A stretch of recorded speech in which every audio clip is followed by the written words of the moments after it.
In your situation, I understand that your kids never got to meet your parents, but you keep their memory alive too. And I've even heard about you doing ceremonies for lost pets in the backyard.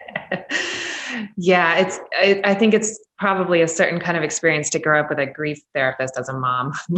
We talk a lot about death in our house, and we have a lot of like fish funerals. I think I have a goldfish and a Ziploc in the freezer right now.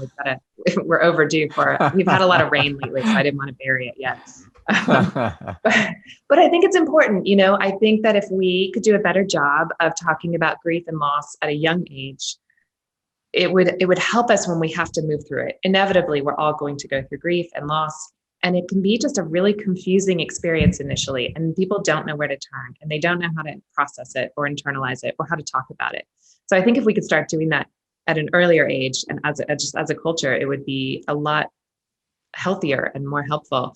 But yeah, my kids have never met my parents, which is heartbreaking, but also I feel like I have talked about them so much that they are part of our lives. Right. I reference them all the time. I do things with my girls and tell them like, this is how, your grandmother did this and she taught me how to make this. And we celebrate their birthdays every year. My kids make my mom a huge cake on her birthday and like decorate it all crazy and sing happy birthday to her and Nice. things like that. And it helps. It helps me. It helps them. I think it's really beautiful.